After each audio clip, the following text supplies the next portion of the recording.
ini adalah part kedua dari materi sampel dan pendugaan. Kita sampai pada outline kedua, yaitu distribusi penarikan sampel. Sebelumnya kita sudah mempelajari mengenai variabel acak. Variabel acak itu dapat juga dideskripsikan sebagai suatu penjabaran atau deskripsi numerik terhadap hasil percobaan atau hasil eksperimen. Jika pemilihan sampel acak sederhana merupakan sebuah eksperimen, maka nilai rata-rata sampel X, ya, X ini menyatakan variabel acaknya, merupakan deskripsi numerik dari hasil percobaan. Misalnya, kita memiliki sebuah populasi berukuran 5, ya, yang dalam hal ini kita simbolkan populasi itu, ya, atau jumlah populasi itu sebagai N besar. Kemudian akan kita ambil sampel berukuran 3, ya, atau kita simbolkan sebagai N kecil sama dengan 3, maka akan ada kombinasi sebanyak 10 kemungkinan yang diperoleh dengan perhitungan kombinasi 3 dari 5. Oke, kita lihat di sini untuk perhitungan kombinasi 3 dari 5, kita peroleh penjabarannya adalah 5 faktorial dibagi dengan 3 faktorial dikalikan 2 faktorial, ya, sama dengan, nah ini kita lihat hasil perhitungannya adalah sama dengan 10, ya, sehingga dengan jumlah populasi sebanyak 5 dan pengambilan sampel sebanyak 3 akan diperoleh sebanyak 10 kemungkinan atau 10 kombinasi nilai-nilai dalam sampel. Jadi misalkan untuk N ini kita simbolkan sebagai A, B, C, D, E. Misalkan ya, A, B, C, D, E. Kemudian akan kita ambil 3 dari 5 yang ada. Nah, itu coba kalian cari gimana kok bisa dapat ada 10 kemungkinan. Nah, selanjutnya dari setiap kombinasi tersebut dapat kita cari nilai rata-ratanya, ya, atau nilai X barnya yang merupakan variabel acak. Nah, apa itu distribusi penarikan sampel? Jadi distribusi penarikan sampel dari sebuah variabel acak X itu merupakan distribusi probabilitas dari seluruh kemungkinan nilai-nilai dari rata-rata sampel X barnya. Jadi X bar di sini dia menyatakan rata-rata dari sampelnya, ya. Sekali lagi, X bar di sini dia menyatakan rata-rata dari sampel, bukan rata-rata dari populasi. Nilai harapan dari variabel acak X. Nah, nilai harapan dari variabel acak X ini kita simbolkan sebagai ekspektasi dari X bar yang kemudian dinyatakan sebagai mu, ya. Jadi di sini kita perhatikan ekspektasi dari X bar ini dia merupakan nilai yang diharapkan dari variabel acak X bar dan mu. Nah, kita lihat di sini ada X bar, ada mu. Jadi X bar itu merupakan penyebutan nilai min untuk sampel. Kemudian mu itu adalah penyebutan nilai min dari populasinya. Nah, kalau kita lihat dari bagian ini, ya, kita mulai dari sebuah populasi, ya, karena pasti dalam sebuah penelitian itu yang kita tentukan terlebih dahulu adalah populasinya, ya.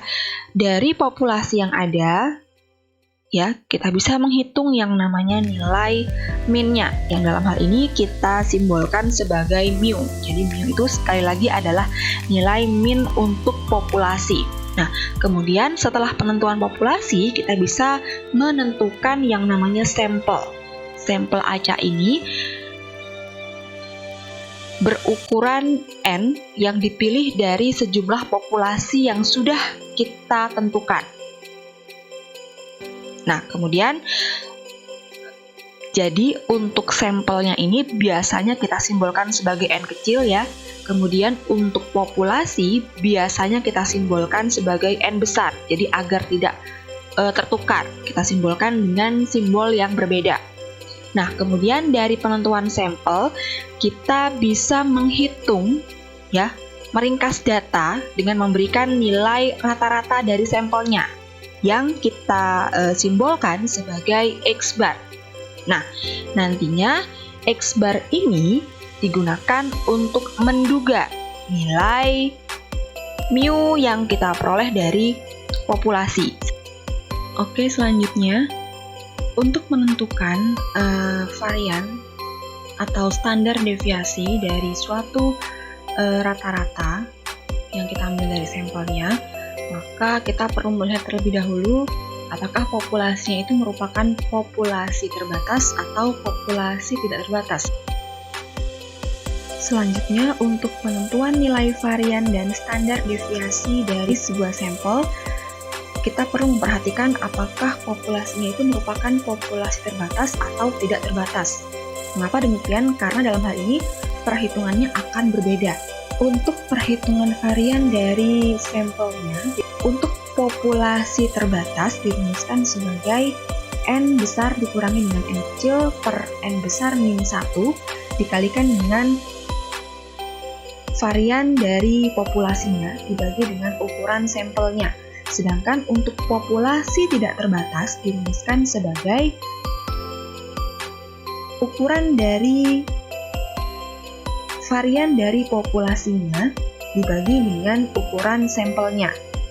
Selanjutnya, perhitungan standar deviasi dari sampel kita bagi dua. Jika populasinya terbatas, maka nilai standar deviasi dari X bar-nya dihitung menggunakan rumus akar N besar min N per N besar min 1 dikalikan dengan standar deviasi dari populasi dibagi dengan akar ukuran sampelnya. Dan yang terakhir, jika populasinya tidak terbatas, maka perhitungan standar deviasi dari sampel dihitung dengan rumus standar deviasi dari populasi, ya, atau sigma ini dibagi dengan akar N kecil, ya, atau akar dari ukuran sampelnya. Perlu diingat kembali bahwa N besar itu menyatakan ukuran populasi, N kecil menyatakan ukuran sampel, kemudian var yang seperti ini, ya, tanpa ada subscript X bar-nya, itu berarti menunjukkan varian untuk populasinya atau varian dari populasinya. Kemudian jika ada keterangan seperti ini, ya, ini berarti menunjukkan nilai standar deviasi dari populasinya.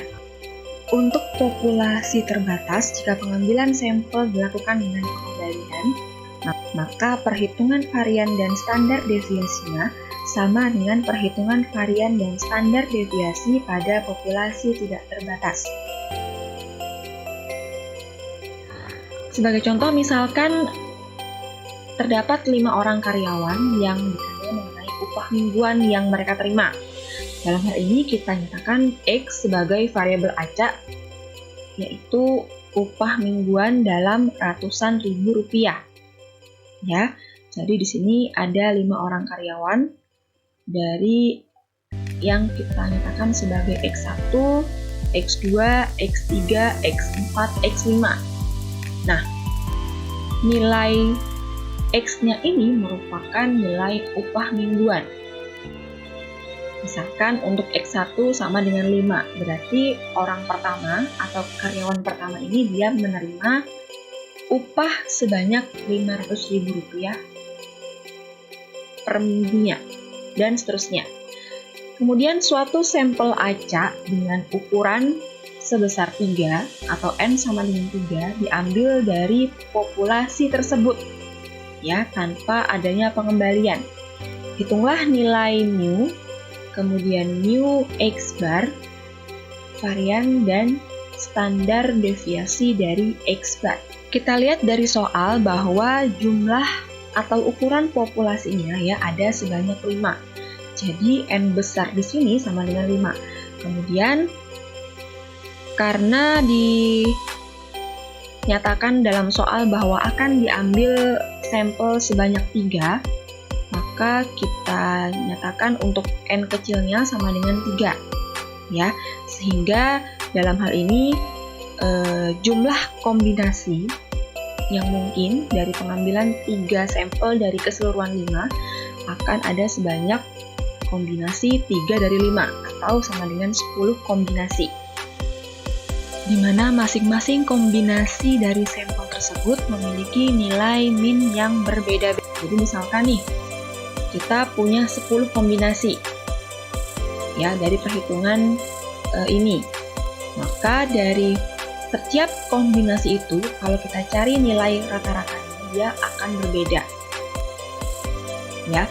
Nah, dari 10 kombinasi itu, maka bisa kita nyatakan sebagai X1 bar itu mewakili kombinasi pertama, ya, nilai min untuk kombinasi pertama. Kemudian X2 bar itu berarti nilai min untuk kombinasi kedua, dan seterusnya sampai yang terakhir, yaitu X bar 10 yang berarti rata-rata untuk kombinasi 10. Ya, jadi ke 10 kombinasi itu dia memiliki nilai X bar yang berbeda-beda. Baik, jadi di sini sudah ada keterangan dari soal ya untuk nilai X1 sampai X5, kemudian nilai ukuran populasi dan ukuran sampel. Tugas pertama untuk Anda adalah silakan Anda coba jabarkan penjelasan dari masing-masing jawaban yang tertera ini. Jadi misalkan nih yang pertama, soal pertama, nilai dari parameter populasi mu dan varian adalah yang pertama, kedua, ketiga. Nah, ini kan baru ada jawabannya ya. Jadi silakan coba Anda jelaskan atau Anda coba paparkan sejelas mungkin bagaimana perolehan dari jawaban-jawaban yang tertera di sini. Ya, dari mulai poin 1 sampai dengan poin 5. Selanjutnya, untuk pendugaan parameter populasi berdasarkan sampel, kita bisa menggunakan rumus-rumus yang tertera berikut.